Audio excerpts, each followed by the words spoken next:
¿Sí me está escuchando, Perfecto. Susana? Sí, te escucho. Bueno, entonces, bienvenidos nuevamente acá en Valija de Apócrifos, esta noche post-Halloween para tratar el tema de brujas, las amantes de Satanás, con Susana Castellanos de Subiría. Antes de presentarla y cederle el micrófono, como siempre quiero primeramente darle la bienvenida a quienes están con nosotros por primera vez. Gracias por compartir acá su tiempo y bienvenidos a seguir vinculándose con este espacio. Para las próximas fechas, de hoy en 8, el 22 de noviembre, tendremos al pastor Raúl Rubio de la comunidad Yobel para hablarnos sobre mesiánicos, los nuevos judíos, signo de interrogación. El día 29 de noviembre, coincidiendo con Hanukkah, el rabino Moshe Yerushalmi nos va a hablar sobre las fuentes apócrifas de la fiesta de Hanukkah. El día 6 de diciembre tendremos a Martín Cruz. Él es director de arte y deportes del Partido Comunes, anteriormente conocido como las FARC, para hablarnos sobre por qué él considera que sí es factible la paz y la reconciliación. El día 13 de diciembre tendremos a Álvaro Ramírez Bonilla para hablarnos sobre inestabilidad política e influencias extranjeras en Latinoamérica. El día 20 de diciembre tendremos a el candidato presidencial John Milton Rodríguez, quien el sábado fue elegido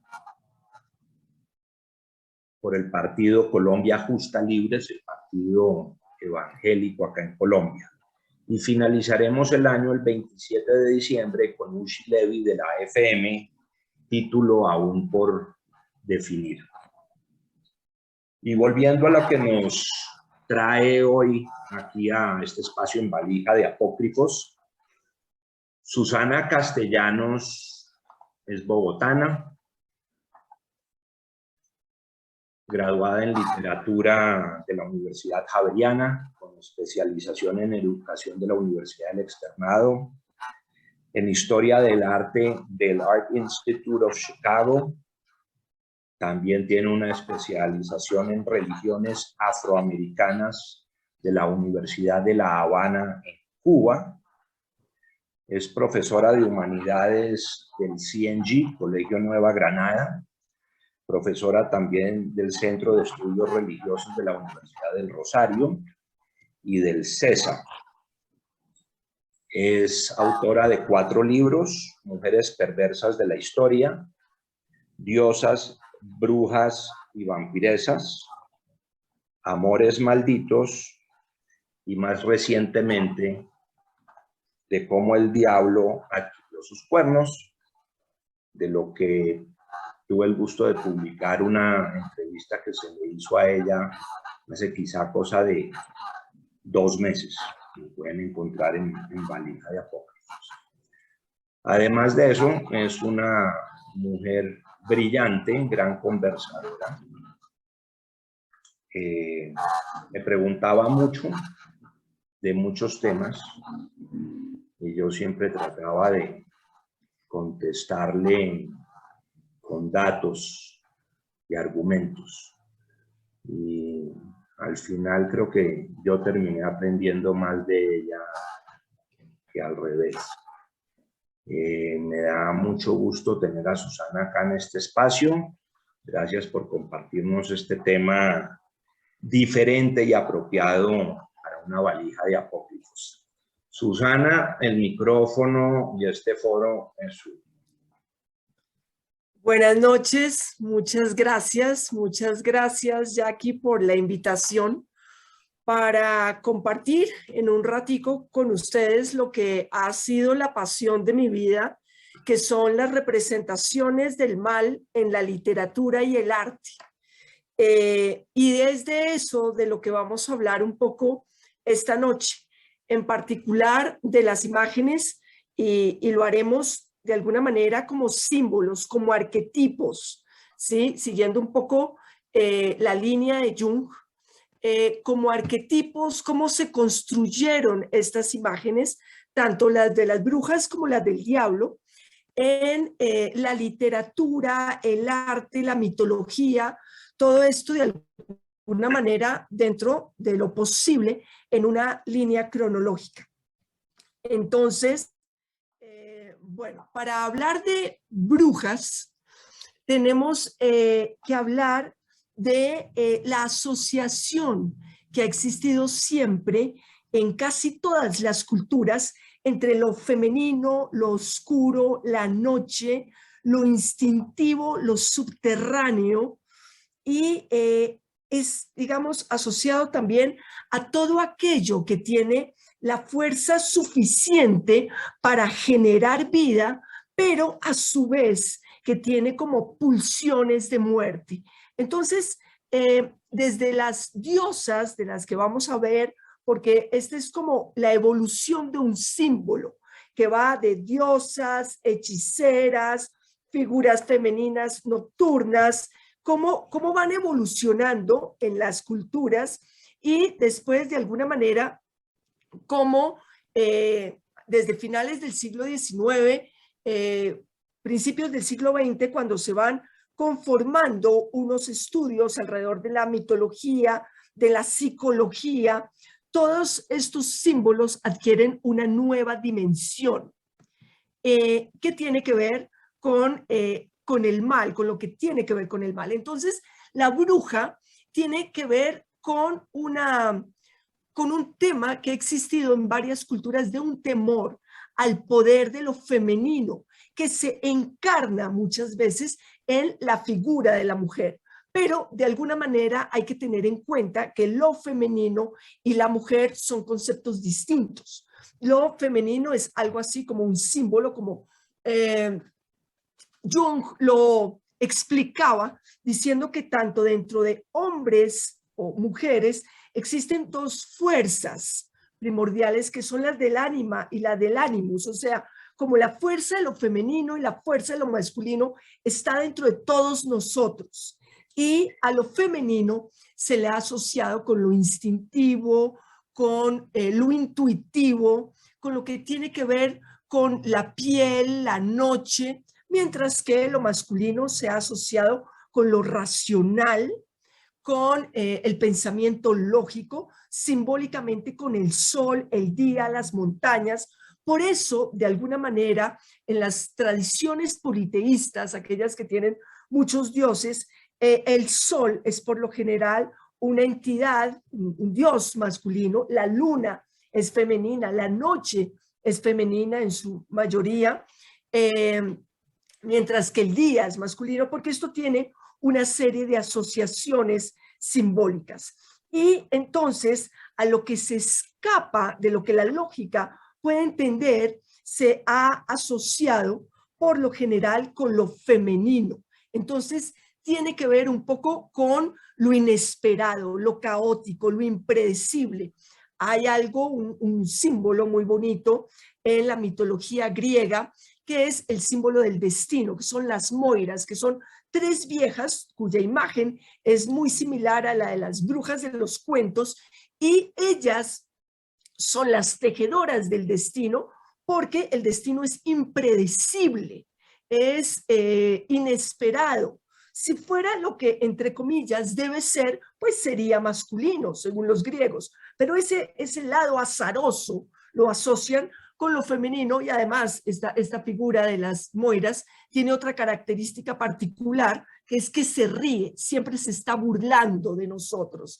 Entonces, hay algo un poco dramático, un poco trágico, pero que está cargado, como todo en la mitología, de una exploración profunda de la condición humana.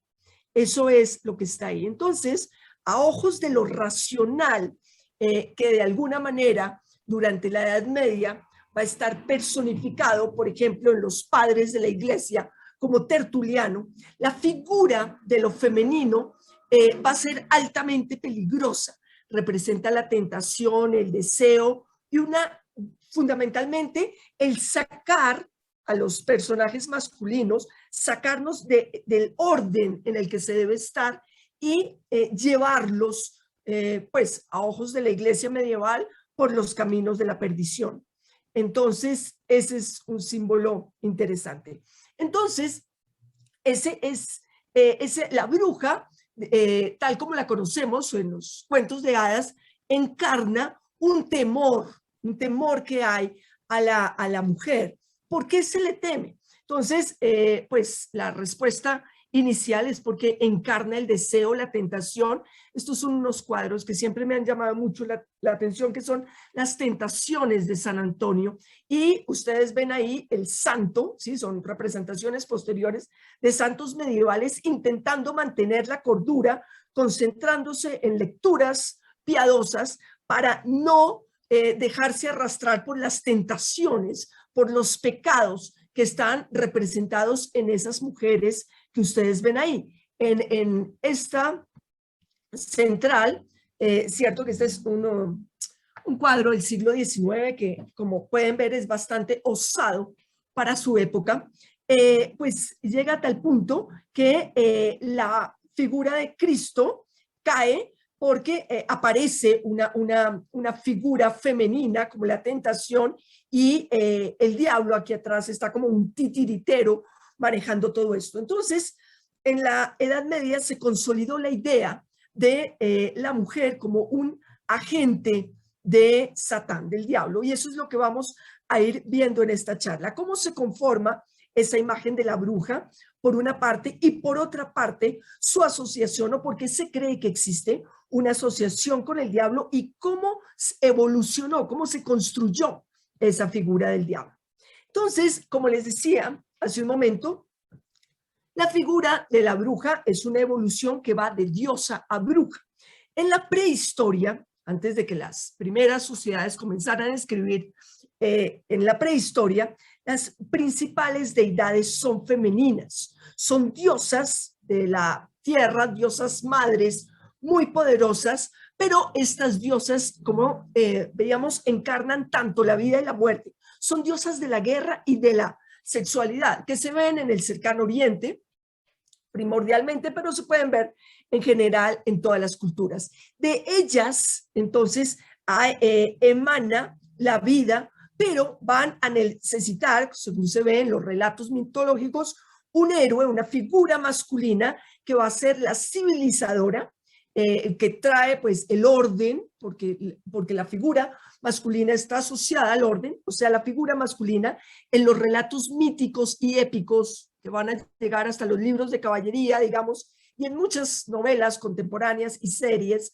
aparecen esos arquetipos. La figura femenina tentadora, la figura del caballero, que es el que trae el orden, que es el héroe. En términos generales, en la literatura, en la mitología, cuando se habla de héroes, se habla de personajes masculinos. A mi modo de ver, el personaje equivalente femenino sería la hechicera. Pero algo que hay interesante acá es que la hechicera tiene otros poderes. No son los de la guerra, no son los del ejercicio de la política, sino tienen que ver con la intuición, la sabiduría de la naturaleza, el conocimiento de la naturaleza, la capacidad de curar o de envenenar, la capacidad de seducir o enloquecer, la comunicación con los muertos, la capacidad de metamorfosearse, de transformarse en diferentes cosas, la capacidad de volar. Todo esto se le ha atribuido por lo general a seres femeninos.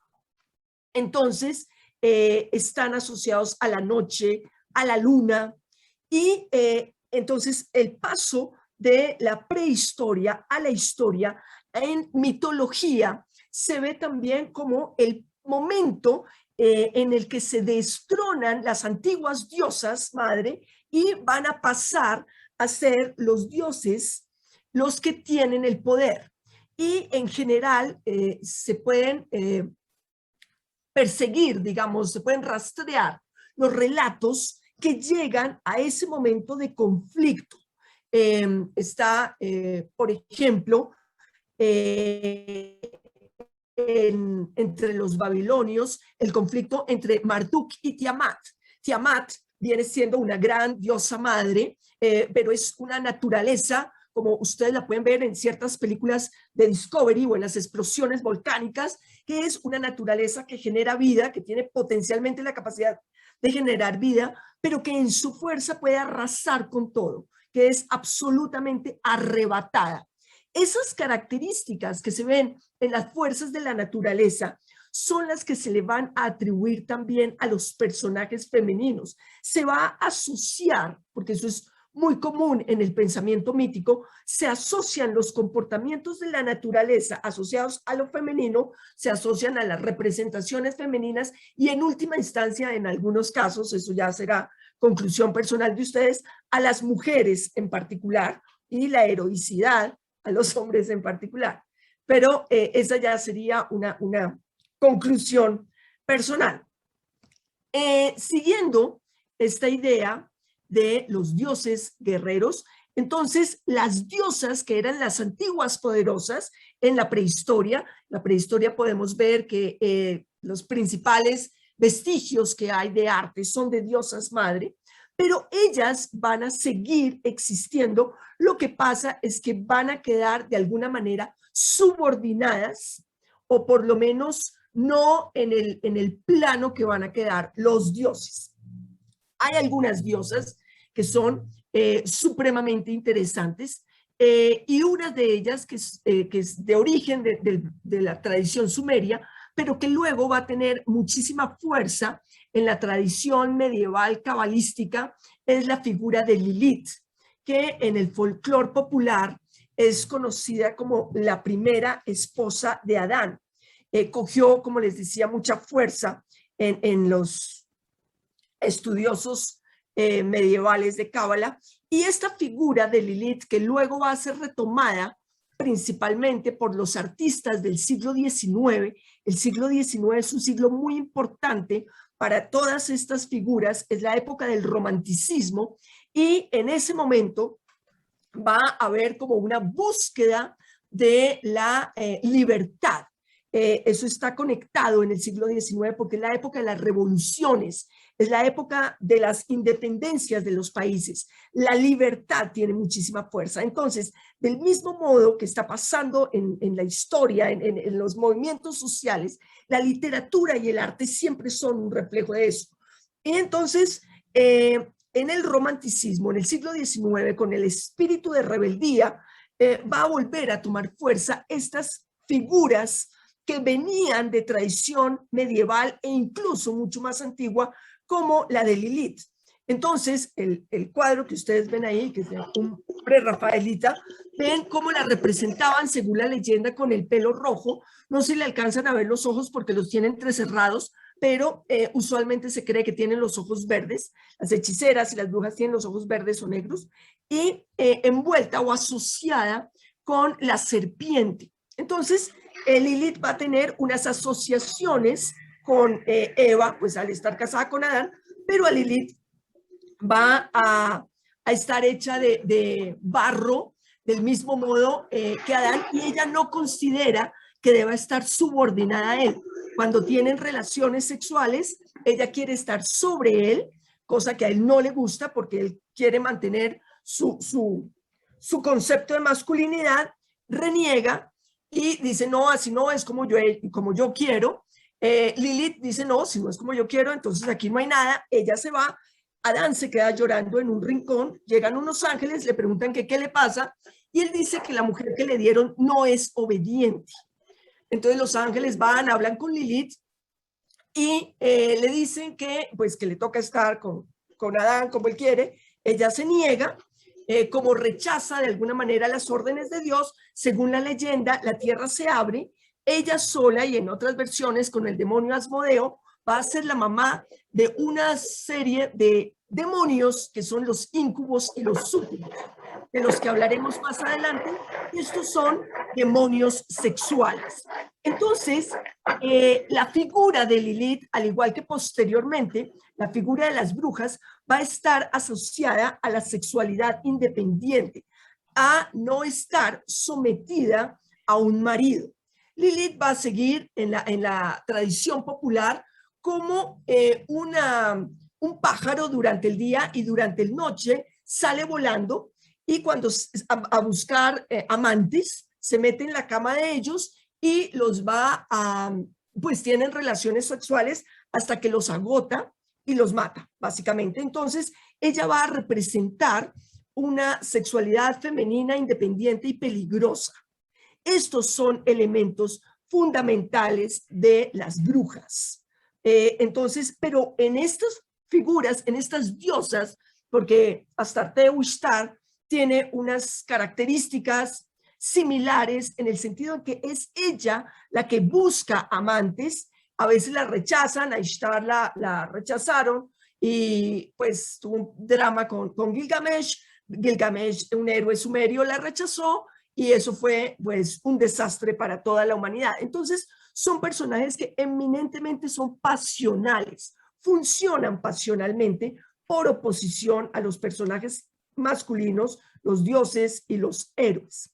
Como les había mencionado hace un momento, dentro de los poderes femeninos está el destino. Estas son las moiras de las que les había hablado hace un momento, pertenecen a la tradición griega, a la mitología griega, pero encarnan también la idea de la relación de lo femenino y el destino. Son las tejedoras del destino, pero lo hacen mientras se burlan, mientras se ríen, o sea, no lo hacen con cuidadosa seriedad, sino que están como burlándose de todos todo el tiempo.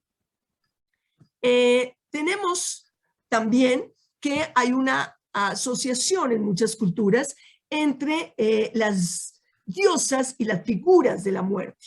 En la tradición nórdica, por ejemplo, vemos que están las valquirias, que son las que llevan los héroes al Valhalla, y está Hela, que es la diosa del mundo de los muertos.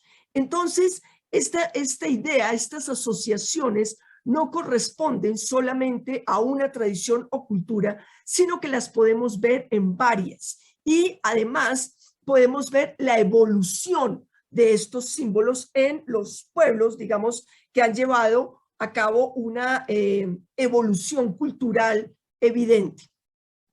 Están también los personajes femeninos asociados a fuerzas de la naturaleza. Entonces, en la mitología griega, por ejemplo, que es una de las mitologías más completas, más evolucionadas, digamos que se tomaron su tiempo para construir, digamos, un imaginario que reflejaba sus procesos sociales, porque es muy importante tener en cuenta que la mitología no es simplemente una serie de cuentos que nada que ver con la realidad, sino que es una lupa, una herramienta para ver los procesos de evolución social de un pueblo. Entonces, van representando simbólicamente los conflictos o las situaciones a las que se van enfrentando. Entonces, las arpías o la quimera representan cierto tipo de conflictos, de desafíos que da la naturaleza. Las tormentas, los huracanes, los terremotos, los maremotos, todo esto estaba representado en personajes femeninos. Los monstruos por lo general son femeninos y por eso en las leyendas, en los relatos, en las series, en las películas que llegan hasta la actualidad, el monstruo simboliza la fuerza de la naturaleza sin dominar. Y lo que va a hacer el héroe es domesticar, dominar, matar a esa parte de la naturaleza que sigue salvaje y que hay que, digamos, controlar. Entonces, hay una asociación constante entre lo femenino y las fuerzas de la naturaleza indomables.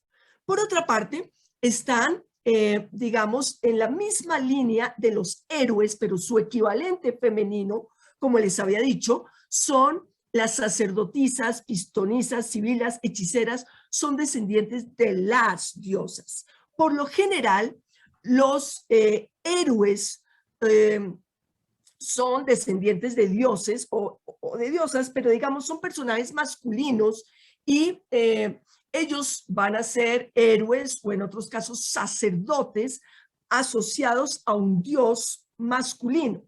Zeus tiene sacerdotes o en las diferentes tradiciones los dioses tienen sacerdotes, las diosas tienen sacerdotisas y las sacerdotisas funcionan de manera diferente. Y son hechiceras. ¿Qué quiere decir que son hechiceras? Que controlan las fuerzas de la naturaleza o se les atribuye el poder de controlar las fuerzas de la naturaleza. Están conectadas entonces a nivel cotidiano con las curanderas, con las comadronas, con las primeras formas de medicina, ¿cierto? Que es muy intuitiva, muy de tradición oral, y ellas van a estar encargadas de eso. Pero las hechiceras, al igual que las diosas de las que viene su arquetipo, son absolutamente pasionales. Ellas, a diferencia de su pueblo,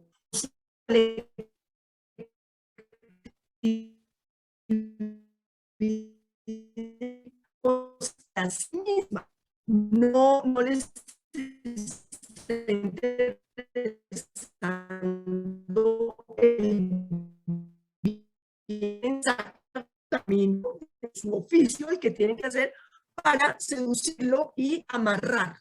Entonces, desde los relatos y no, digamos, no hacerlo, no dejarlo hacer lo que tiene que hacer. En ese sentido, entonces, el héroe va a luchar contra esa tentación que ellas representan. De estas hechiceras que estamos acá, esto es incluso anterior al cristianismo. Vamos a ver que cuando llegue la Edad Media esto se va a intensificar un poco, pero es anterior al cristianismo y entonces vemos a Circe que trató de retener a Odiseo, vemos a Medea que por su pasión por Jasón la llevó a cometer unos crímenes muy espantosos. Entonces son personajes eminentemente pasionales. Entonces ellas controlan el puente que une la vida y la muerte, la pasión y lo instintivo. Insisto, aquí les estoy hablando a ustedes de hechiceras, no de brujas. Ustedes las pueden ver acá, son seductoras, hermosas, jóvenes, aparecen en la mayoría de épicas, de donde hay héroes, hay hechiceras, pero no son brujas. La figura de la bruja y la brujería va a ser posterior, corresponde ya a los principios de los tiempos modernos en Europa, prácticamente, porque para la brujería se necesita ya la figura del diablo. Estas hechiceras, las hechiceras en general las podemos encontrar en muchos pueblos y son esas especies de comadronas, parteras, tienen mucho conocimiento de la naturaleza y manejan esto de alguna manera a su antojo. Siguiendo, digamos, uno de los aspectos apasionantes también de la mitología es que uno puede ver las influencias que hay de unos pueblos a otros. Entonces, ese remoto relato de Lilith que les conté a ustedes va a tener conexiones con relatos muy posteriores de los que se les puede seguir el rastro en el Imperio Romano y tienen que ver con las Strix. Las Strix, una de las traducciones de Strix es bruja, las Strix son pájaros que salen a volar con fines amatorios y calibalescos, salen a volar buscando amantes. Y cuando consiguen el amante, cuando ya dejan agotado al amante, se lo comen. Entonces, es una figura muy sensual, muy atractiva sexualmente, pero altamente peligrosa. Entonces, todas estas van consolidando el imaginario que va a construir la imagen de la bruja. Es importante tener en cuenta que entonces en las Strix se creía durante el Imperio Romano en diferentes partes, también durante la Edad Media. No obstante, a principios de la Edad Media comienza en el siglo V, fundamentalmente cuando se cristianiza el Imperio Romano de Oriente y el de Occidente queda un poco a la deriva, medio cristianizado, medio entre los pueblos bárbaros, pero y se cree, todo esto forma parte de la tradición popular, se cree en estos personajes, pero a nadie se quema por creer que es una Strix. Eso va a ser posterior.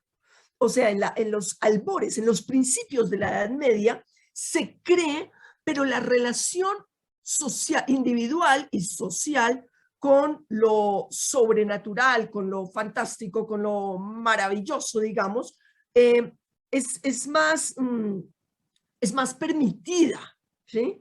Es en los principios de la modernidad, cuando ya se quiere explicar todo absolutamente racionalmente, cuando la figura de la bruja va a ser altamente conflictiva y va a generar el tema de la Inquisición. Eso es interesante porque a veces asociamos la quema de brujas con alta o plena Edad Media y no es así, es mucho más dramático. Se da en los principios del mundo moderno. Otra cosa que tenían en el antiguo Imperio Romano eran las tablillas de maldición. Las tablillas de maldición eran unos conjuros para hacerle daño a alguien.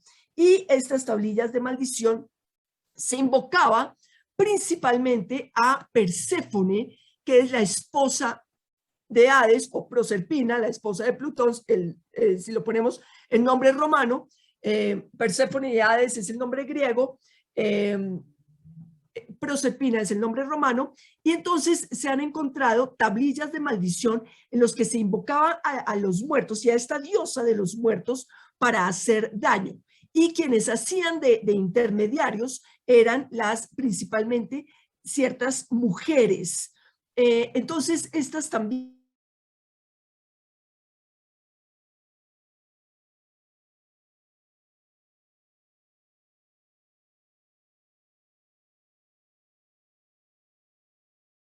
el mal, pero no existía esa idea que han querido dar en el siglo XX y XXI de que hay una magia blanca, una negra, una roja. No, la magia es en general y se utiliza ese poder, pues, como se quiera utilizar. Un punto esencial dentro de hechiceras y brujas es el tema de amarrar a los hombres. Hoy en día todavía existe, ustedes pueden ver antes en el periódico, hoy en día la gente no ve tanto periódico, pero todavía hay publicidad de le traigo su ser amado en 3 días. Esta idea de los amarres, esta idea de enamorar y amarrar a un hombre que ha sido particularmente, pareciera casi una necesidad uno de los esenciales miedos femeninos, el temor al abandono. Entonces, ¿qué se hace? ¿Cómo se recurre a lo sobrenatural para que el Señor no se vaya? Entonces, están los conjuros de amor, las ligaduras. Las ligaduras son más complejas porque las ligaduras es lograr que un hombre sea impotente pues con cualquier otra persona que no sea uno. Entonces, eso pues es bastante avanzado. Y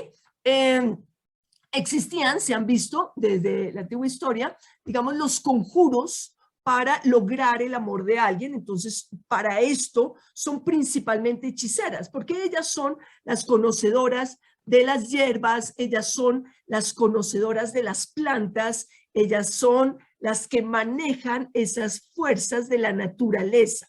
Entonces, aquí vamos viendo cómo va evolucionando. Entonces, sí, en la Edad Media, desde la Alta Edad Media, hay hechiceras, se puede contratar envenenadoras. De hecho, en el Imperio Romano había una envenenadora muy famosa que se llamaba Locusta y la contrataban. De hecho, la contrataron algunas emperatrices para, digamos, quitar del medio a personajes indeseados en la sucesión del trono o cosas así. Entonces, estas características de envenenadoras o de curanderas o personajes que hacen hechizos de amor, ligamentos, son esencialmente femeninos. Entonces estas van a estar ellas mismas y sus pociones asociadas a pasiones hechizadas, a relaciones tormentosas, pero todo en busca de mantener una supuesta fidelidad conyugal y pues otro tema sería saber si les funciona o no. Hay conjuros, muchos conjuros para poder amarrar a alguien, para tener a alguien. Otro punto que es muy importante dentro de las hechiceras de la antigüedad es el de las médiums, el de invocar a los muertos. Esto siempre ha sido visto con profundo recelo en la mayoría de las tradiciones, el tema de invocar los muertos, con excepción de África, que forma parte de la cotidianidad. En el resto de lugares casi del mundo, este tema de invocar a los muertos es visto con temor. Entonces, está pues sin duda el personaje bíblico de la medium de Endor y está en la tradición romana, en la historia de las Galias, aparece la figura de Ericto, que era una hechicera que invocaba a los muertos para conocer el futuro. A los muertos se les ha conjurado por lo general para saber lo que va a suceder, para conocer el futuro. Entonces, estas hechiceras condensan, digamos, unos conocimientos que siempre han estado como latentes en la humanidad. ¿Qué va a pasar en el futuro? ¿Qué pasa en el mundo de los muertos? ¿Qué va a pasar conmigo? Y ellas tienen ese conocimiento, se les ha atribuido ese conocimiento y es una particular forma de poder que se ha creído que tiene. Entonces, cuando cae, digamos, el Imperio Romano y pues se va a cristianizar, que es más o menos al tiempo la cristianización total del Imperio Romano y la caída en manos de los bárbaros, la fragmentación del Imperio Romano, entramos en la Edad Media. La Edad Media, entonces, ya van a cambiar un poco las reglas del juego. ¿Por qué? Porque antes de la Edad Media, en la mayoría de Europa, pues es politeísta. Y en el politeísmo, todos los dioses tienen algo de bueno, algo de malos, ¿sí? No hay un gran dios del bien dentro de la mitología clásica, que era la imperante en el Mediterráneo. Todos pueden ser como temperamentales, pero con el advenimiento del cristianismo, entonces esto va a ser bastante complicado porque en la Edad Media cristiana se va a dividir en el bien y el mal. El mundo va a estar dividido en el lado del bien y el lado del mal. Entonces se va a consolidar, va a emerger una figura que no había tenido participación anteriormente, que es la figura del diablo, como encarnación del mal en el mundo cristiano. Entonces, en la Edad Media continúa la tradición de las hechiceras. Entonces va a haber una religiosidad que trata de imponerse, ¿cierto? El cristianismo. No obstante, a nivel popular, pues la gente sigue creyendo en lo que venía creyendo y lo que hace es como barnizar un poco de cristianismo sus antiguas creencias.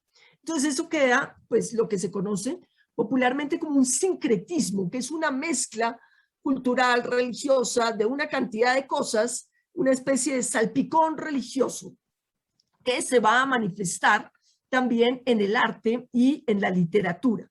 Entonces, continúa la tradición de las hechiceras, algunos relatos se mantienen y vemos que aparece, digamos, entra ya más en escena toda la tradición celta, que es pues los celtas, este pueblo bárbaro seminómada que estaba en Irlanda, pues abarcaba hasta España, todo esto, y cogían mucho territorio, tenían muchas tradiciones, muchos dioses, pero conservan la idea de las hechiceras supremamente poderosas. Tal vez de las figuras mitológicas, literarias más fuertes, las figuras femeninas más fuertes que vamos a encontrar son las de las hechiceras celtas. Son muy, muy interesantes estos personajes, pero como todo esto se va a mezclar con cristianismo, y es cuando aparece entonces los libros de caballería, las leyendas del rey Arturo, y se mantiene la idea de la hechicera y el héroe. Ella quiere arrastrarlo, llevárselo para su casa, particularmente meterlo entre su cama, y ellos quieren no dejarse, sino hacer la función que pues tienen, digamos, la función honrosa, honorable que tienen en la vida, pero ellas siempre van a ser una tentación. Entonces, en los libros de caballería, de los cuales los más famosos van a ser la saga del rey Arturo, por ejemplo, se continúa con este mismo idea. Ustedes posiblemente recuerdan al rey Arturo y recuerdan que había una hechicera peligrosísima que era Morgana, la dama del lago. Todas ellas lo que hacen es ser peligrosas y sacar a los héroes. En la Edad Media también se va a consolidar estas figuras de las que habíamos hablado antes, que son los súcubos. Los súcubos son demonios. Es la creencia en demonios medievales que pues su única función es sexual. La ventaja de ser súcubo sobre ser hechicera es que los súcubos no tienen emociones. Las historias de las hechiceras por lo general son trágicas porque a los héroes los van a ayudar sus dioses para llegar a su casa, dejar la hechicera, volver con su esposa y hacer lo que tienen que hacer, porque por eso son héroes. Y las hechiceras tienen un problema. Las hechiceras tienen su punto débil es enamorarse. Las hechiceras pueden seducir, pero no se pueden enamorar, porque en el momento que se enamoran, pierden sus poderes, comienzan a envejecer y ya todo es un desastre. Los súcubos, y las hechiceras además son mortales. Los súcubos son demonios sexuales, pero por su categoría de demonios, pues no tienen emociones, simplemente les gusta tentar. Los súcubos son femeninos, los íncubos son masculinos, de cuerpo masculino. Y hay algo interesante, es que en el siglo XIV la Iglesia Católica legalizó la existencia de los súcubos. Se creyó que realmente ellos existían y cada vez que un sacerdote tenía unas tentaciones incontrolables, unos sueños eróticos inmanejables, se le podía achacar este problema a pues que tenía un súcubo que lo estaba atacando, finalmente no era culpa suya. Y ya, como les decía, después es cuando se va a conformar la Inquisición a finales de la Edad Media y aparece este conflicto marcado de la Iglesia con estas hechiceras anteriores. Y los relatos van a cambiar de una manera muy interesante, porque ya no son las hechiceras hermosas, sino que la bruja es como la podemos identificar, vieja, fea, ¿cierto? Peligrosísima, con nariz larga, verrugas y algo muy peligroso, se ríe de la misma manera que se reían las diosas del destino. Y sigue con esos poderes, pero ya no es tan hermosa, porque hay un profundo interés por empezar a mostrar a estos personajes femeninos como altísimamente peligrosos. Entonces, la peligrosidad se refleja en su fealdad. No obstante, en la mayoría de ellas podemos ver que está la tensión entre ser hermosa, bellísima, y ser horrorosa. Esa tensión que ha llegado hasta nosotros en la forma del relato de Blancanieves. Ustedes se acuerdan de la imagen fea de la bruja que se ríe con su manzana, ¿cierto? para dársela a Blancanieves, pero si recuerdan, la bruja era más hermosa, era la más hermosa del reino hasta que a Blancanieves le dio por nacer, pero ella era bellísima. Entonces, ¿qué simboliza eso? Esa tensión de lo femenino, de que quiere ser profundamente hermoso, que quiere mantener la capacidad de seducción, pero que está todo el tema de la Inquisición y todo el tema social medieval de pretender mostrar que el deseo, la seducción, las mujeres independientes con conocimiento son peligrosas, son feas y están asociadas al diablo. Entonces va a aparecer la brujería como una acusación de unas mujeres que tienen pacto sexual con el diablo. Y en su mayoría se creía que eran mujeres. A diferencia de los herejes, la misma época de los grandes herejes, pero los herejes van a ser un tema intelectual. Interpretan la Biblia como no toca o la traducen o lo que sea. Eso es un tema intelectual. El tema de la bruja es un tema por su naturaleza misma, es potencialmente bruja, ¿sí? Entonces, por eso, además, el tema de la imagen de la Virgen María, que va a tomar tanta fuerza para generar un ideal de mujer, un ideal femenino que no sea peligroso, que sea más o menos manejable y que corresponda como al ideal de lo que se quiere. Entonces, vemos que para el siglo XV, XVI, XVII, aparece esta transformación de las antiguas hechiceras del mundo antiguo y de los pueblos bárbaros, se va a transformar esta imagen en la bruja y va a mantener elementos y conocimiento del mundo antiguo, ¿cierto? Su asociación con la luna, su asociación con las plantas, con las hierbas, con todo esto, pero su marginalidad, porque tanto las hechiceras del mundo antiguo como las brujas son seres eminentemente marginales, son seres que no están fácilmente casadas y con hijos, no, por lo general son solas o ya son viudas, o son personajes marginales y tienen el conocimiento del destino. Si ustedes recuerdan, por ejemplo, las brujas de Shakespeare, ¿cierto? Que están manejando, ¿sí? Controlan el destino en Macbeth o están en Miguel de Cervantes, tiene también en sus relatos varias de esas brujas que reflejan estas viejas conocedoras del destino, pero peligrosas, o sea, con muchos elementos del mundo antiguo, pero ya está marcada la acusación social que se le hace de haber hecho pacto con el diablo. Entonces, eso va a ser todo el furor de la acusación inquisitorial.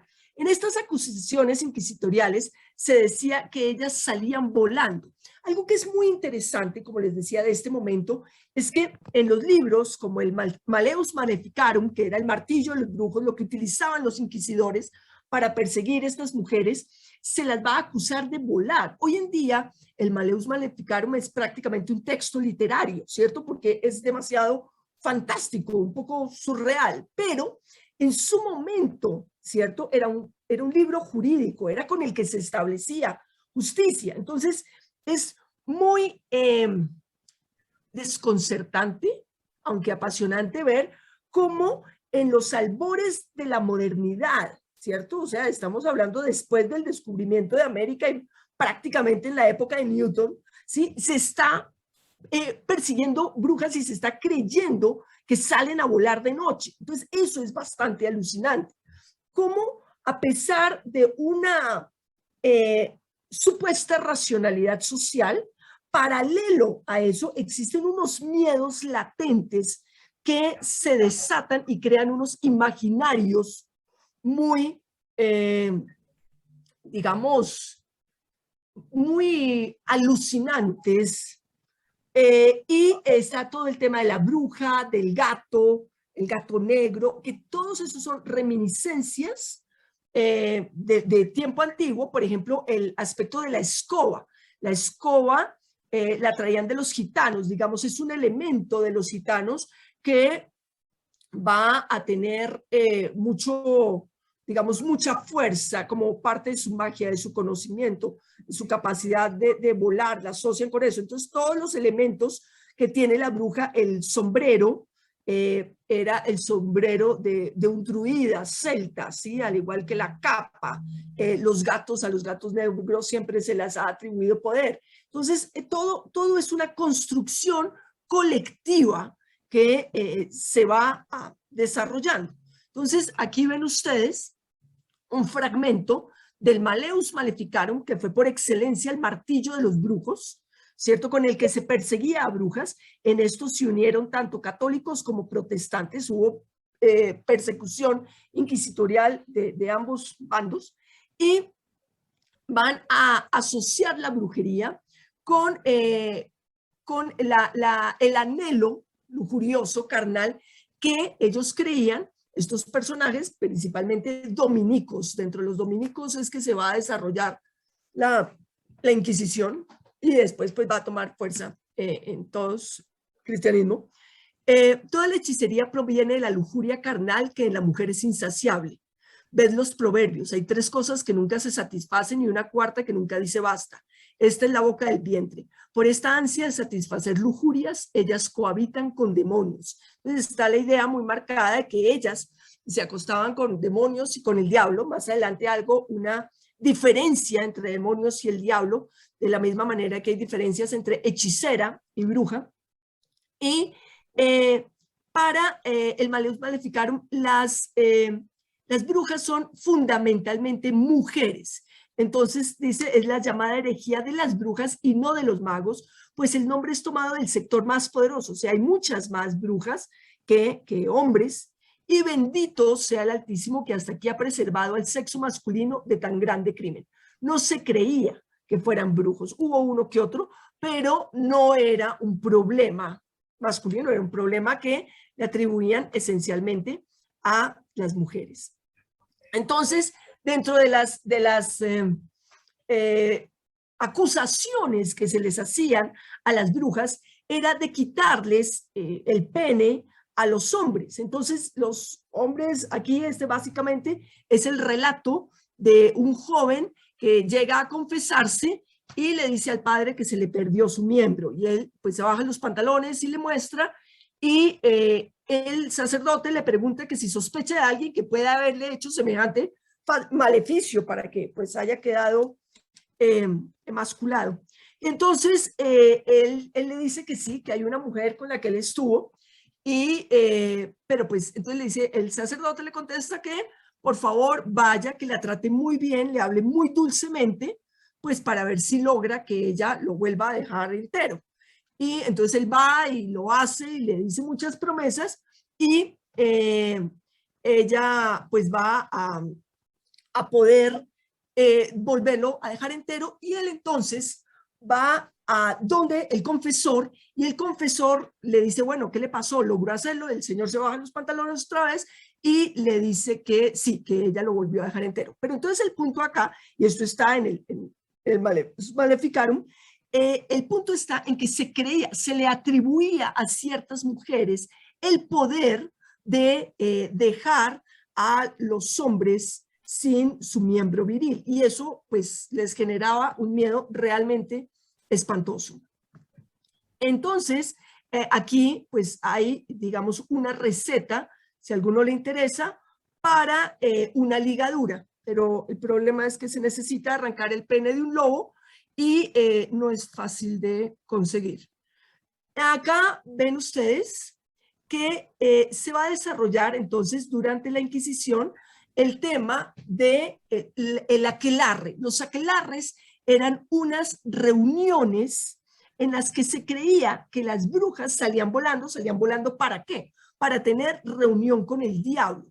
Y esto se hacía principalmente 4 veces al año. El 2 de febrero, la noche de la Candelaria, la noche del 30 de abril al 1 de mayo, que es la noche de Walpurgis, el 24 de junio, que es la noche de San Juan, y el 31 de octubre a 1 de noviembre, que era la aquelarre más grande, para pues que es la noche de muertos, que viene, por supuesto, de una tradición principalmente celta, que es la noche de Shamaín, en la que sí se creía que los muertos volvían y había que hacer una serie de rituales y festividades como para que este regreso de los muertos fuera pacífico, porque siempre que los muertos se devuelvan es muy peligroso, pero pues hay formas de manejarlo. Pero aquí en la Inquisición ya todo esto tiene solamente un carácter oscuro, un carácter demoníaco, que no existía en los cultos anteriores, que también tenían algo similar, pero no era demoníaco. Entonces, los aquelarres están asociados con las bacanales, con las fiestas en el mundo clásico, en la que los sátiros, que eran unos seres mitad hombre, mitad chivo, como este que ustedes ven acá, eran hombres de la cintura para arriba, de la cintura para abajo, eran chivos, cabros, por su lascivia, porque eran muy lujuriosos. Entonces ellos tenían relaciones con las ninfas en los bosques en determinadas fechas.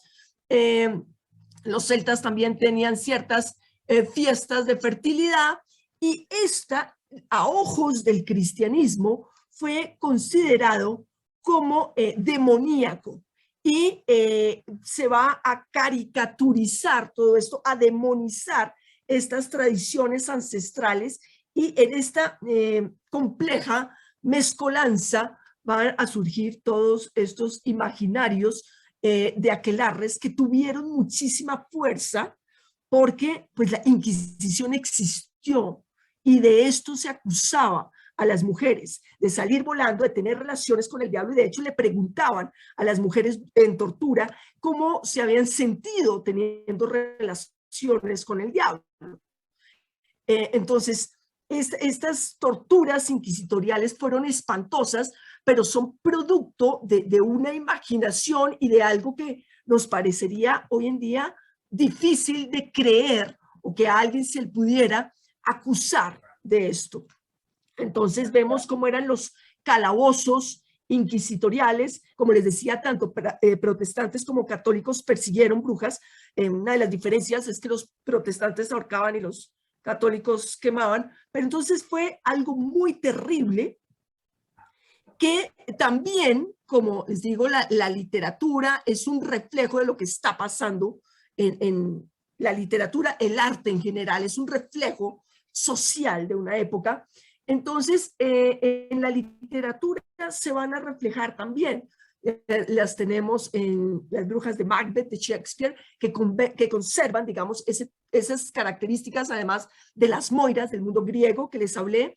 Está la bruja del Fausto de Goethe, está la Celestina de Fernando de Rojas, que es bastante popular, que era pues una comadrona, manejaba un burdel, ¿cierto? Y hacía filtros de amor. Entonces, esa es una bruja como por definición, con todas las características, fea, vieja, arrugada, pero de todos modos absolutamente lujuriosa, y está pues muy interesada en hacer amores ilícitos, en anudar gente de esta manera. Acá ven ustedes de nuevo el tema de la bruja vieja y la joven, esa dualidad, esas dos facetas, que es bastante interesante. Usualmente la representan es como triadas, ¿sí? Es como la vieja, la joven y el gato, por ejemplo. Hay como se ha representado en casi todas las culturas los personajes con poder femeninos en tres facetas, que son como o tres edades: la niña, la mujer en capacidad de tener hijos y la vieja, o la vieja, la joven y un animal poderoso, o cosas así. La bruja nos llegó a nosotros hasta los cuentos infantiles, que es como hoy en día las podemos identificar más fácilmente porque son las más populares, y conservan el tema, por ejemplo, los cuervos. Los cuervos venían de las hechiceras celtas. Son símbolos de conocimiento, de sabiduría, tanto nórdicos como celtas. De hecho, el dios Odín tiene dos cuervos en su hombro que le dicen que son recuerdo y memoria. O sea, eran aves sagradas, eran pájaros sagrados, que cuando todo se demoniza van a pasar a ese lado infernal, a ese lado de las brujas. la capacidad de manipular la comida, de envenenar, de transformarse en animales, son sabias pero cínicas, ¿sí? Eso es algo que van a conservar en diferentes relatos. Luego, ya para, como les había mencionado, el siglo XVIII, XIX, vuelve a aparecer la figura de lo femenino, pero de nuevo seductor. Los escritores del romanticismo, como les decía al inicio, conservan más o quieren recordar más es de lo medieval de las hechiceras, las que son hermosas. En ocasiones también relatan las brujas, pero estos ídolos de perversidad son unas figuras femeninas hermosas, etéreas, prácticamente inexistentes, pero que también van a arrastrar al hombre a la perdición. Y pues por último están dentro de la literatura, digamos, de los grandes géneros, están las vampiresas. Ellas, pues, son seres femeninos muertos. Es interesante notar que las vampiresas, que vienen de los súcubos, de las strix, existieron primero en la literatura que la figura de Drácula. Drácula es posterior en la literatura a las vampiresas, pero las vampiresas no cogieron la fuerza ni la fama de Drácula, pero ellas son anteriores. Y entonces mantienen lo que mantenían las hechiceras, que es la idea de sacar a los personajes masculinos de su búsqueda, de su camino de búsqueda de Dios. Entonces, en esta que es La muerte enamorada de Teófilo Gautier, un importante poeta del romanticismo, un fragmento en que ella le dice: si quieres ser mío, te haré más dichoso que el mismo Dios en su paraíso. Los ángeles te envidiarán. Yo soy la belleza, la juventud, la vida. Ven a mí, seremos el amor. ¿Qué podría ofrecerte Dios como compensación? Nuestra vida discurrirá como un sueño y será un beso eterno. Te amo y quiero arrebatarte a tu Dios, ante quien tantos corazones nobles derraman un amor que nunca llega hasta él. ¿Sí? Entonces, ese es como el espíritu de lo temible femenino, como se manifiesta en el romanticismo, que es, digamos, después de la Inquisición, ya cuando vuelve estas figuras literarias, ya ha pasado la Inquisición llega pues como hasta el siglo XVIII en algunos lugares, y vuelve a surgir en la literatura este temor a lo femenino peligroso, por decirlo así. Este otro que también es el temor a que ella realmente no existe, ¿sí? Entonces la llaman mujer de las tinieblas exteriores, demonio de la muerte, ¿sí? Y está asociado a este espacio de los sueños, la locura, la enajenación. Ellas arrastran como a estados alterados de conciencia. Y estos artistas, porque fueron tanto pintores, músicos, poetas del romanticismo, van a tratar de volver como al tema medieval y que van a tratar de sacarlo de lo medieval, lo que ellos imaginan que era el miedo a la noche, a los aparecidos, a la muerte, y con eso es que van a construir estos personajes que surgen del miedo, que surgen del temor. Entonces, las brujas y el diablo son encarnaciones, representaciones del miedo que llevamos todos dentro. El miedo a la peste va a estar, que se dio en el siglo XIV, que fue la peste negra, y que luego los poetas del siglo XIX, los poetas románticos, van a recrear ese tema. La peste negra va a generar un movimiento artístico conocido como las danzas macabras, en el que por primera vez en la historia de Occidente la muerte aparece como personaje. Entonces, y esta muerte asociada a esta destrucción y a la fatalidad va a estar asociada con el diablo. En el siglo XIV aparece también entonces una obra muy particular, porque ahora es la conexión de las brujas con el diablo. Y esta parte es el temor a la muerte, que en el siglo XIV en Europa va a estar dado por la peste. El temor a la muerte se va a conectar con el temor a lo que en la Edad Media se consolidó como el príncipe de las tinieblas, o al que llamaban el gobernante del mundo, y empieza entonces esa asociación a construirse una figura del diablo, la figura del personaje del diablo. A diferencia de los demonios, el diablo es eminentemente medieval y se construye, es una construcción colectiva de varios siglos y de breves fragmentos bíblicos, hasta que hacia el siglo XVII van a surgir unos demonólogos que van a tratar de consolidar la imagen del diablo y van a empezar a estudiar cómo es el diablo, el diablo es como el gran jefe y tiene demonios que fueron los ángeles que se cree que se fueron con él, pero pues evidentemente hay unos antecedentes del mundo clásico también en la figura del diablo medieval que están en los sátiros, como les mostré, en la figura de Caronte, que era el barquero de los muertos. Estos son los sátiros, y va a quedar finalmente con algo de chivo, ¿cierto? Lujurioso, la figura del diablo. Y en la Edad Media principalmente va a ser representado como una bestia, pero como ustedes ven acá, asociado a la mujer. De ahí que se diga también esa idea que queda consolidada en el Malleus Maleficarum de que las mujeres hacen pacto con el diablo. Acá se ve el diablo llevándose pues una mujer joven. Se nota que es el diablo por los cachos y porque tiene pues alguna forma de garra o de pez de pájaro. Pero aquí hay algo que se representa también, y es que se creía muchas veces que las mujeres eran más astutas y más temibles que el diablo mismo.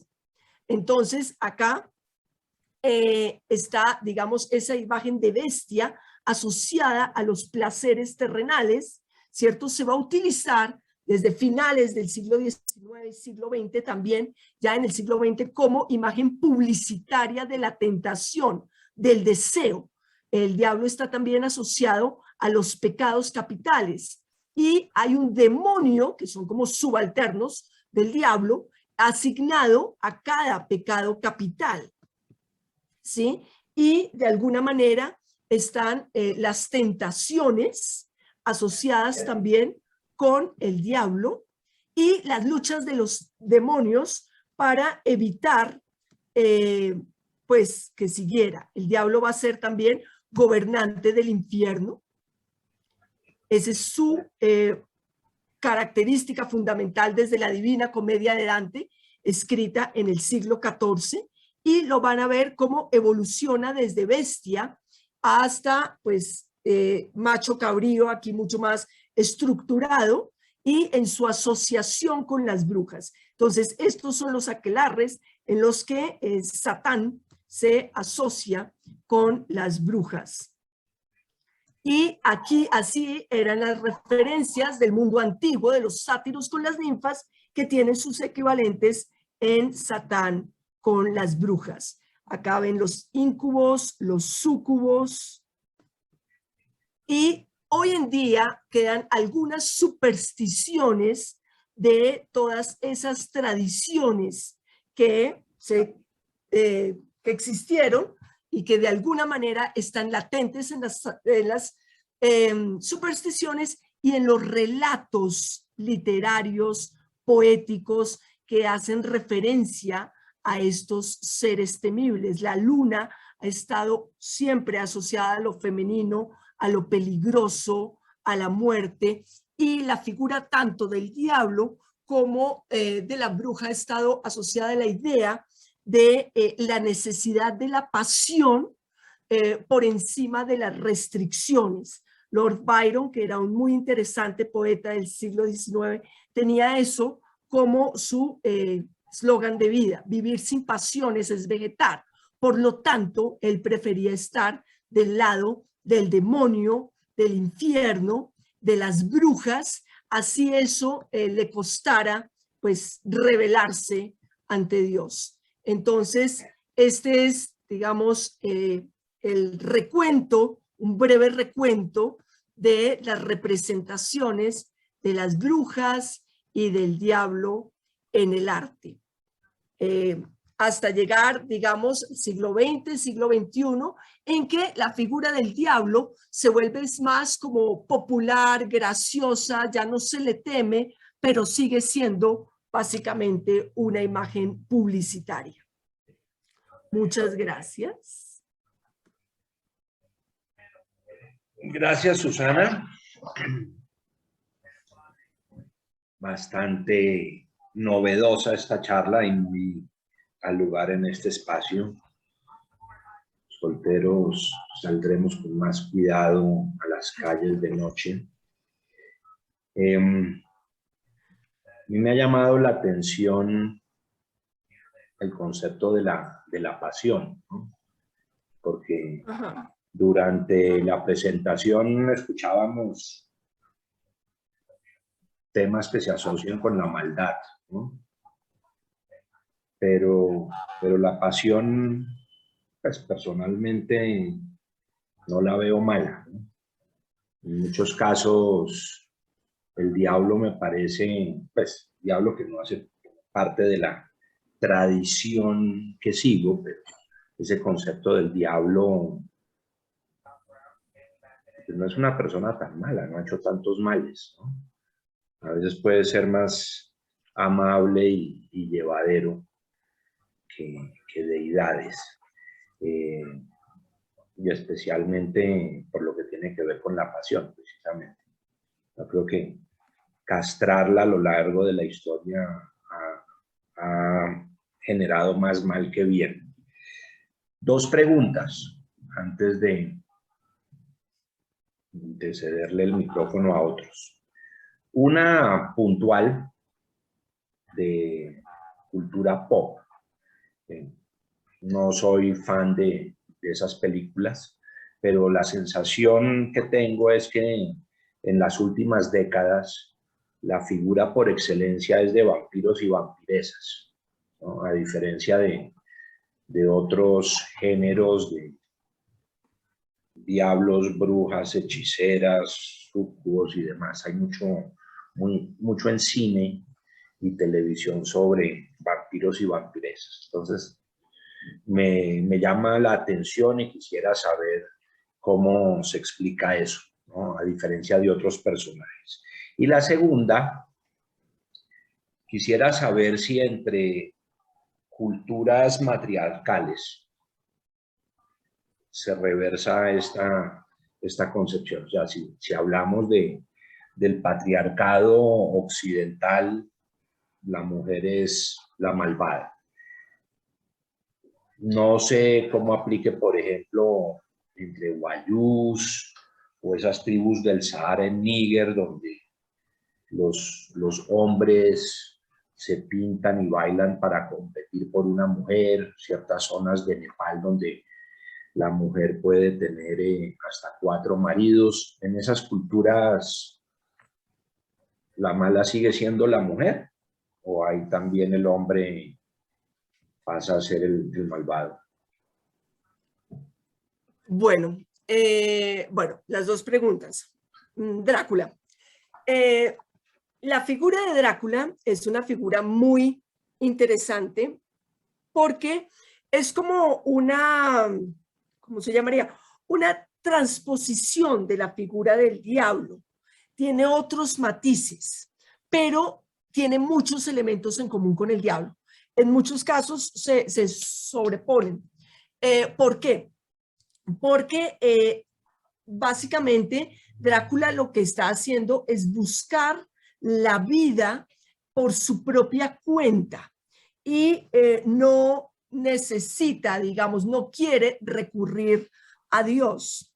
Una de las películas más interesantes que se ha hecho sobre el tema de Drácula es la de Francis Ford Coppola, Drácula. Y en esa, el director incluye lo que tú estabas mencionando antes, el tema de la pasión.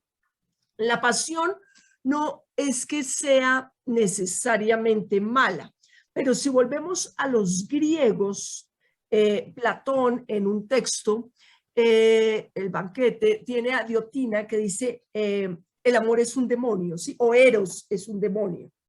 Entonces se consideraba un daimón, no era demonio, ellos no tenían diablo, pero los daimones eran unas fuerzas que arrastraban con todo, no son ni buenas ni malas, son la misma fuerza creadora o la misma fuerza destructora de las mismas que hablábamos en los orígenes de las diosas madres, pueden arrasar con todo sin que medie la racionalidad por ahí. Entonces, los griegos sí tuvieron un intenso temor a dejarse arrastrar por la pasión. Es muy, muy marcado.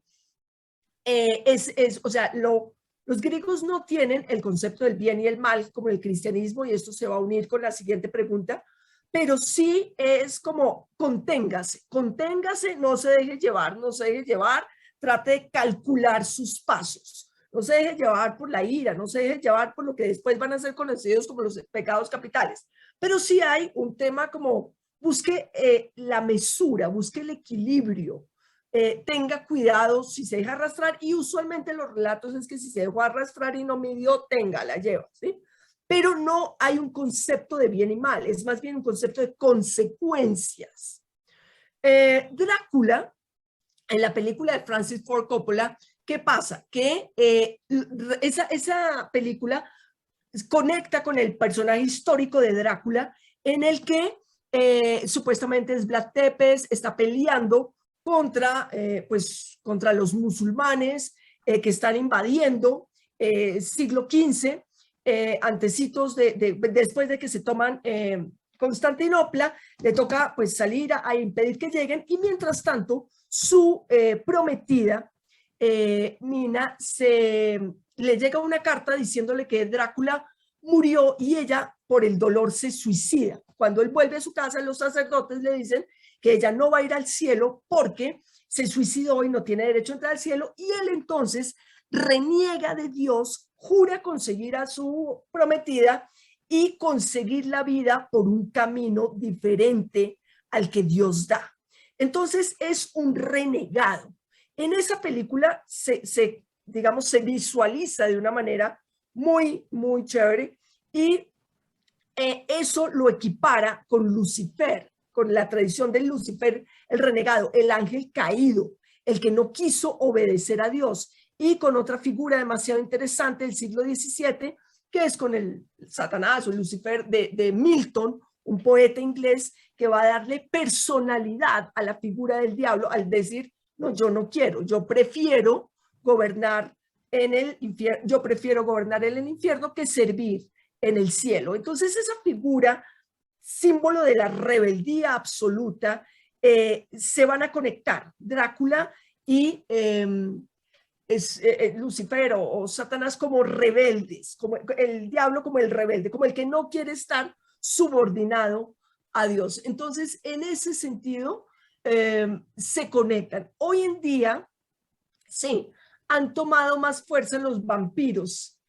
De la actualidad y de las representaciones actuales de los vampiros, pues es que han perdido mucha fuerza en realidad, no tienen el carácter simbólico, por lo que tú decías, son más bien figuras pop que tienen colmillos y algo así, pero no cargan la fuerza simbólica que tenían en el momento que surgieron, que es toda la rebeldía, todo el pertenecer al mundo de los muertos, el temor que despierta a alguien que vuelve del mundo de los muertos y entra al mundo de los vivos. O sea, son ansia, porque algo que caracteriza y que une la figura de Drácula con la figura del diablo es la ansiedad. Siempre está en busca de almas, siempre necesita consumir a alguien para poder mantenerse vivo. Sí, es curioso que en la tradición popular, pues el diablo siempre está como al acecho detrás de una puerta buscando tentar a alguien, a uno, a quien sea.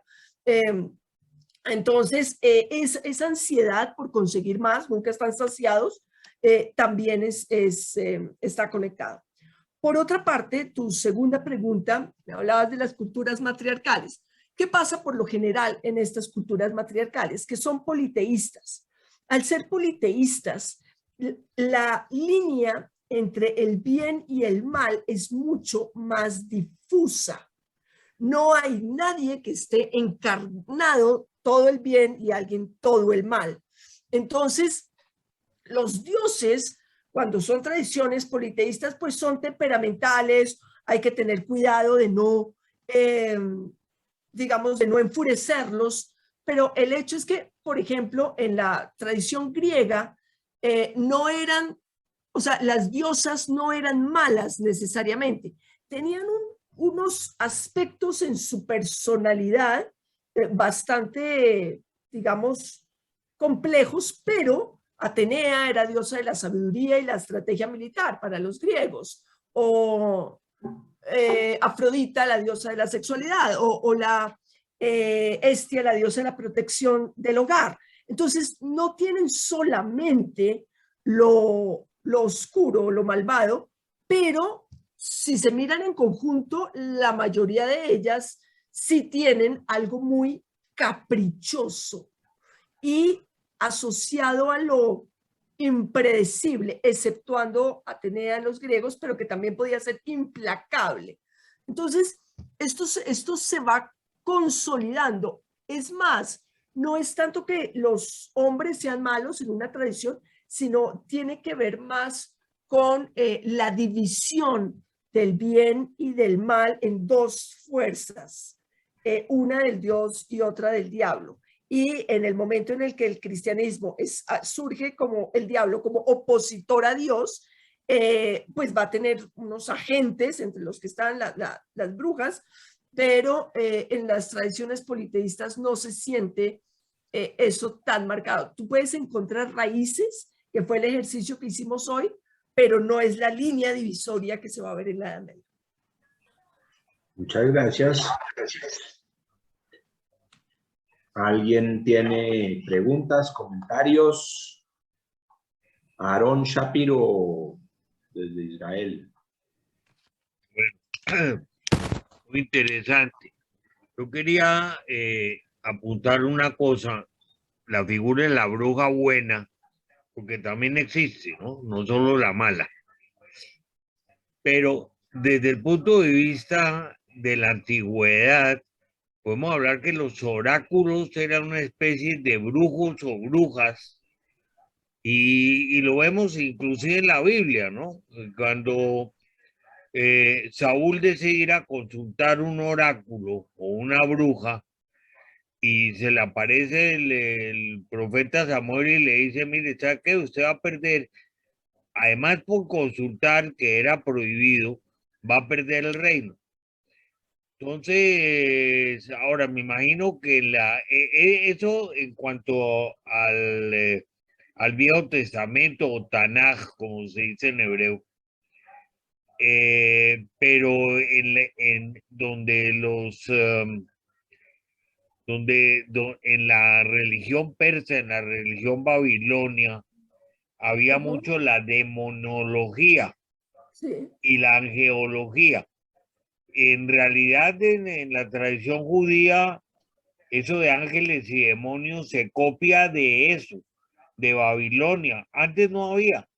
O sea, uno no lo ve en el Antiguo Testamento, pero ya comienza a ver algo de eso en el Talmud y en los libros posteriores. Solo quería hacer esa acotación. Claro que sí, muchísimas gracias. Sí, digamos, el tema de los demonios muy presentes en el cercano oriente, pero la diferencia que hay tal vez dentro del cristianismo es que surge la figura del diablo, que es como un opositor a Dios y que está como al mismo nivel de alguna manera que Dios, ¿sí? En el mundo medieval cristiano hay una tensión constante porque es casi una fuerza de poderes similares. Existe también en el cercano oriente, porque de donde viene la figura del diablo particularmente, es del zoroastrismo, de la tradición persa, con Arimán o Ahura Mazda, que es también, perdón, con Arimán o Angra Manjú, que es la figura que se opone a Ahura Mazda, donde también hay una tensión que es como de equivalencias, como igualdad de fuerzas, porque sí Hay unos demonios babilonios como Pazuzu, que es bastante famoso por la figura del exorcista, pero pues son por una parte de poder, de relativo alcance, su poder, y por otra parte, a diferencia del diablo, no tienen influencia moral, no incitan a decir mentiras, no tientan a los humanos, hacen daños, traen sequías y cosas así, pero no tienen tanto impacto en el comportamiento pecaminoso de los humanos dentro del cristianismo. ¿Alguien más tiene preguntas, comentarios para hacer? Sí, don Jack, yo tengo una, permiso. Don Germán. Muchas gracias. Susana, de acuerdo a cada región y a cada parte del mundo, como que cada quien adopta a su propia cultura, su demonio, por decirlo así. Por decirte algo, acá en la zona donde yo resido, en Montería, el diablo le dicen el ñau pelú, es un nombre, quién sabe quién se lo inventaría. Te quería preguntar, no vi, o no sé si fue que me distraje, el tema de los zombies. ¿El tema de los zombies es algo nuevo o también has visto por ahí a través de la historia algo que hable de zombies? Gracias. Bueno, para zombies sí, pero digamos la tradición de zombies de Haití, que es más o menos de donde lo he estudiado, corresponde a algo que ya sería como otra charla, que es la tradición afro. Entonces, en América, pues se da una situación muy particular, como tú decías ahorita, con el tema de los nombres del diablo y la interpretación que se hace del diablo, pero eso sería otra charla, porque se da una mezcla de culturas muy interesante, un sincretismo. Entonces hay elementos de la tradición indígena, hay elementos de la tradición afro, hay elementos europeos, y todos van a mirar a los otros pueblos como lo otro y los van a demonizar de alguna manera. Sobre todo los europeos van a demonizar lo afro y lo indígena. Y entonces eso va a generar una reacción en todos. En cuanto a los zombies específicamente, podríamos hablar de la magia del Caribe, de la magia en Haití, asociada a la tradición afro, pero para eso ya tendríamos que hacer una charla de raíz de religiones afro en América, que con mucho gusto, si quieren, podríamos hacer en otra ocasión. Queda pendiente, gracias. Claro que sí. Alejandro. Sí, buenas noches, pues muchísimas gracias principalmente a Susana, que pues personalmente siempre me pareció una de las mejores escritoras del tema, pues y que muy orgullosa pues de que sea aquí de Colombia, pero pues no sé si no escuché, pero pues también toda la parte de la brujería también en lo que fue la Nueva América, ¿sí? En Salem, en todo como brote también psicótico que pasó pues en las personas, que pues llegó a todo lo que se conoció después, todas las quemas injustas y todo eso. Entonces, si podrías ahí como explicar un poquito, si lo hablaste, sí, pues si no lo hablaste, pues si me lo puedes explicar un poquito, pero pues igual muchísimas gracias, muy interesante. Claro, es que este tema es bastante extenso. Podríamos dar muchas charlas por capítulos si ustedes quieren sobre el tema, pero sí, digamos, a América van a llegar dos formas inquisitoriales, que es la Inquisición protestante, como tú mencionabas, América, y va a llegar la Inquisición católica, América Central y el Sur, y va a tener sus tribunales de la Inquisición en México, en Cartagena de Indias y en el Perú. Entonces, iba a tener unas características particulares, o sea, viene de la tradición europea, pero el contexto de América es diferente. Entonces, para no atafagar demasiado con tanta información, pues hice un breve recuento, pero como les digo, si ustedes quieren, podríamos hacer charlas más precisas, más específicas sobre una región o sobre un tema concreto para poder profundizar.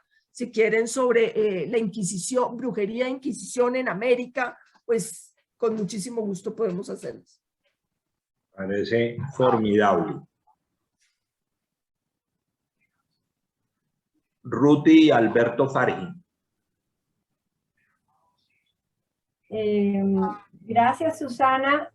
Me ha parecido increíblemente interesante tu charla, realmente muy informativa, muy interesante. Y quería hacerte una pregunta, y es específicamente sobre brujería y sobre nuestra religión. Tengo entendido que no sé en qué época muchas mujeres judías fueron quemadas y acusadas de brujería. Yo quería saber si sabes algo sobre ese tema y en qué momento habrá sido. Sí, y en varios momentos. De hecho, en el tribunal es muy marcado en España, ¿sí? La Inquisición española tiene muchísima fuerza, además, como ustedes imaginarán, es muy grande porque coge toda América Central y el Sur.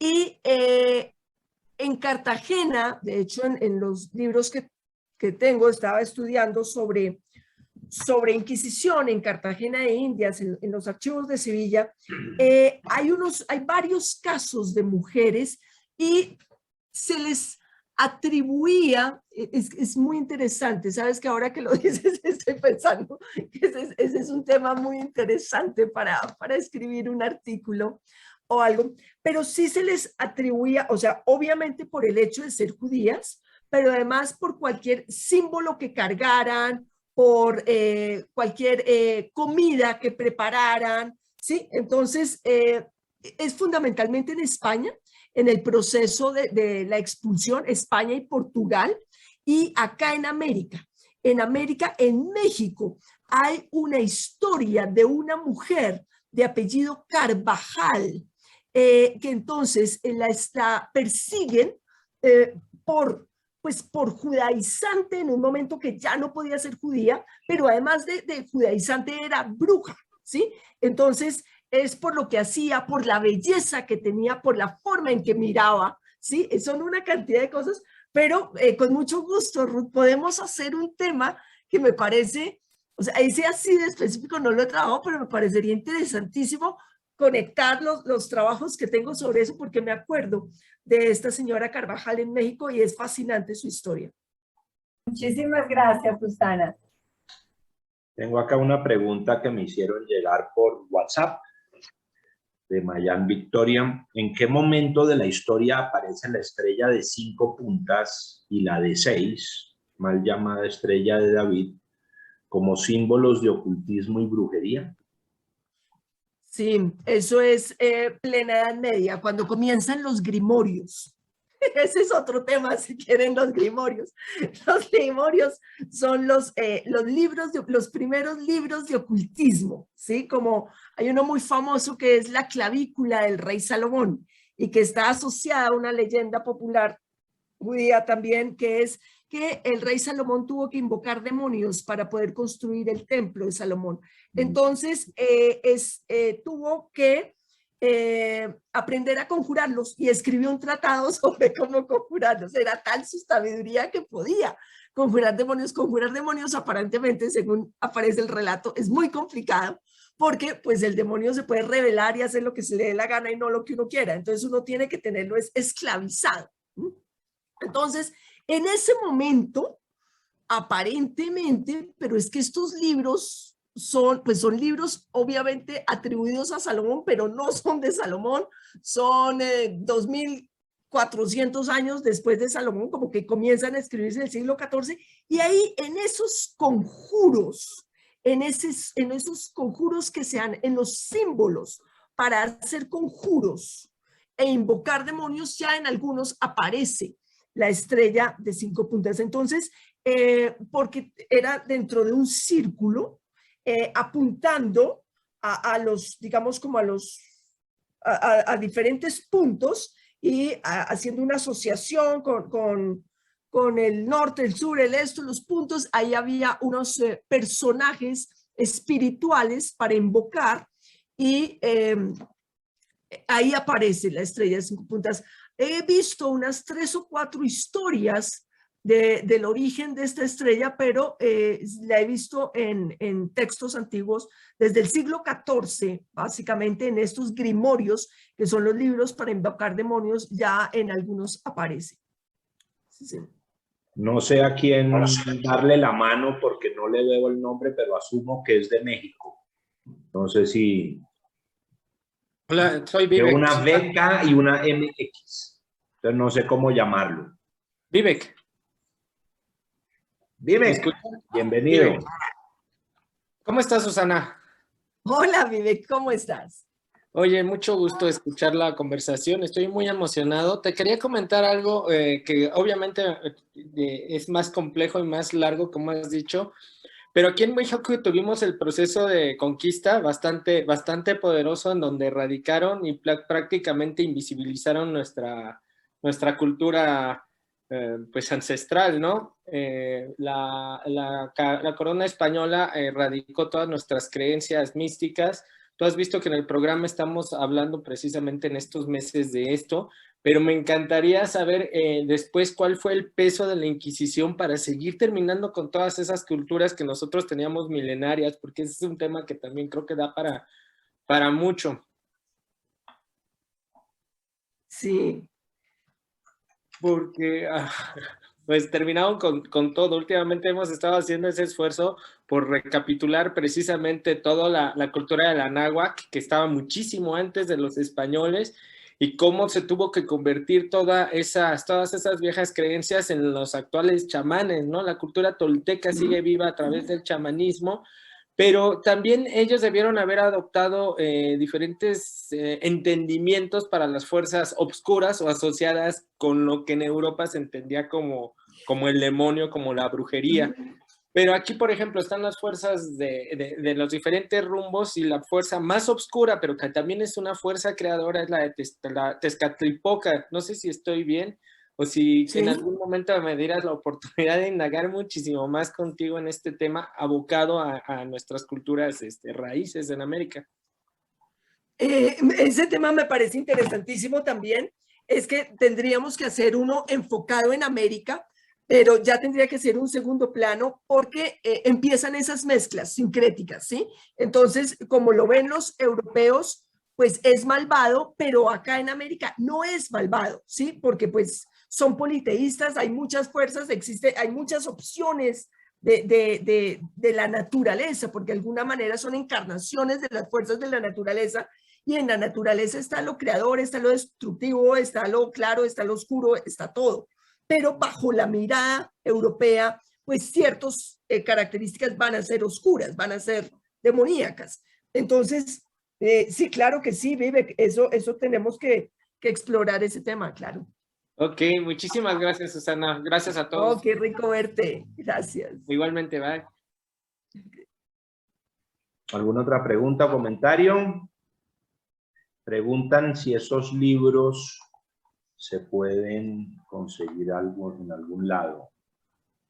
Sí, muchos de ellos están en internet. Yo trabajo esos libros en el libro de Cómo el diablo adquirió sus cuernos.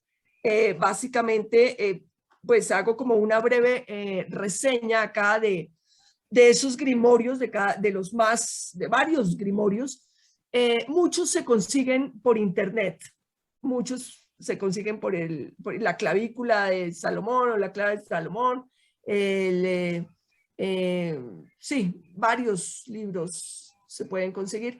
Y aquí, digamos, en este libro, entre otras cosas, pues hago una breve reseña de lo que se puede encontrar en cada uno de esos libros. Muy bien. Creo que con Jack, yo tengo una pregunta. Rabino. Para Susana. Sí. Bueno, mi pregunta es muy puntual. ¿Qué la impulsó a dedicarse al estudio de todas estas fuerzas oscuras de la creación, que evidentemente desde el punto de vista judaico está no prohibido, pero está de alguna manera vedado para nosotros porque es una pérdida de tiempo, claramente, como dice Maimónides, y que las brujas existen, las fuerzas oscuras existen, pero lo que el judaísmo nos dice es que debemos estar muy apartados de todo esto, porque de alguna manera nos impregnamos de esas energías negativas. Y definitivamente ahora entiendo todo lo que se llama Abodá Zará, según el Talmud, según la Kabbalah. Abodá Zará es idolatría en esencia absoluta y sustanciosa, lo que quiere decir que es un trabajo, Abodá Zará, extraña para nosotros. Es decir, no podemos estar nosotros vinculados a esto, porque definitivamente tenemos que estar del lado de las fuerzas creativas y positivas de la creación, que hay que estudiar cuáles son esas. Pero mi pregunta es por una gran curiosidad. ¿Qué la impulsó a usted a tener tanta, primero, sabiduría sobre este tema? Porque me he quedado perplejo de todo lo que usted sabe.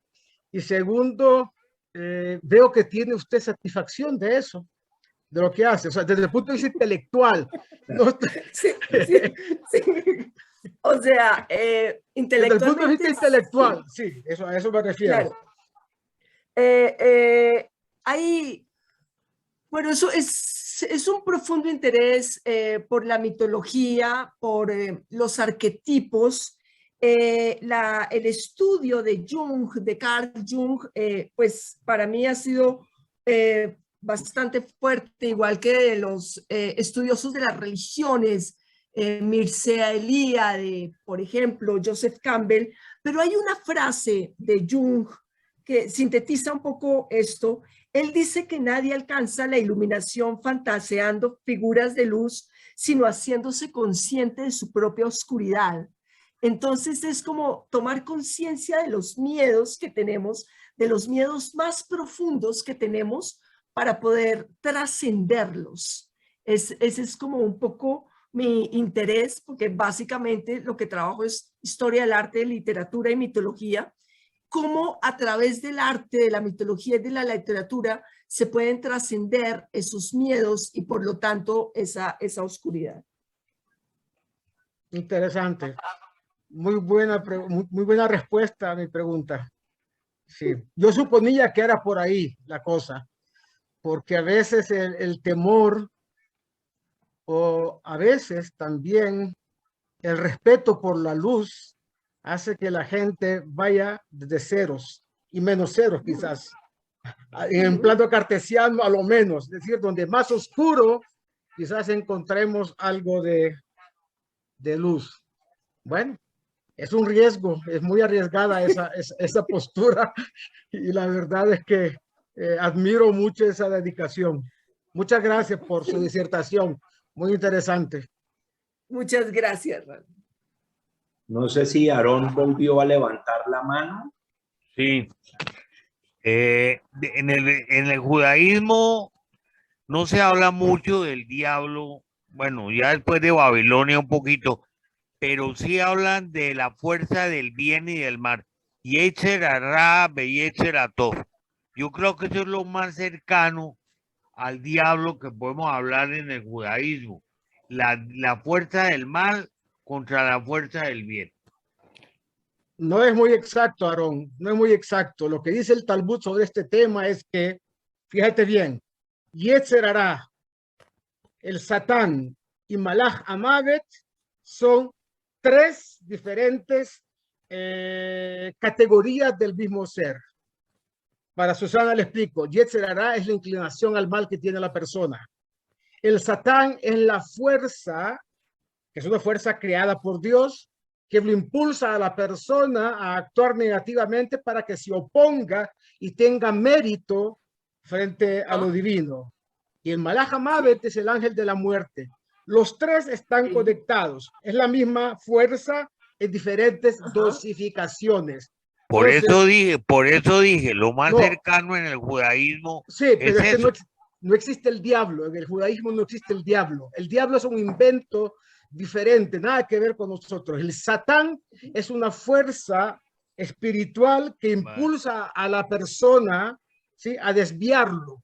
¿Y qué es lo que tiene que hacer el hombre? Koach Negdit, una fuerza en contra de esa qué sé yo, de esa vertiente espiritual que lo empuja a actuar negativamente. El diablo es mitológico, el Satán no es mitológico, el Satán es una fuerza que existe en el universo, está ahí, y es lo que nos impulsa a tener deseos de buscar pareja, de casarnos, o sea, es positiva en un buen sentido la palabra, de tener hobbies, pasiones por algo importante, pues, el gusto de desarrollarse en algunos aspectos de la vida. No es negativo en el sentido de lo que significa el diablo para los cristianos, ¿entiendes? Es diferente. Pero bueno, hay que estudiar un poquito más el tema para llegar con más claridad a la situación. Pero son tres cosas. Al final del cuento, el ángel de la muerte es la proyección máxima que quita el alma a la persona y de alguna manera pues lo manda al mundo de las almas. Eso es. Pequeña Muy aclaración. bien. Muchísimas gracias, mi querida Susana. Bravo. Aquí todos quedaron, Jack. ¿me permite decir embrujados con esta charla? Sí, Jack, estoy sorprendido de sus amistades peligrosas, oiga. Es broma, para quitar un poquito la tensión. ¿Cuántos años? ¿14? ¿Que nos conocemos? 2004, sí. 2004 son 17 años. 17 años. Sí. Así es. Muy interesante, la verdad. Sí, Susana también puede hablar de otros temas también, no solamente de estos de ocultismo y cosas raras, Rafa. No, podemos hacer unos de historia del arte. Claro. Sería interesante. Muchísimas gracias, Susana. No, señor. Muchas gracias por la invitación. Al aire, a quienes nos acompañaron por primera vez. Gracias. Síganlo haciendo. El próximo lunes nos vemos a las 8 de la noche para escuchar al pastor Raúl Rubio de la comunidad mesiánica Yobel, acá en Bogotá, con otro gran amigo. A todos una feliz noche y muchas gracias. Muchas gracias, Jack. A usted muchas gracias. Muy interesante.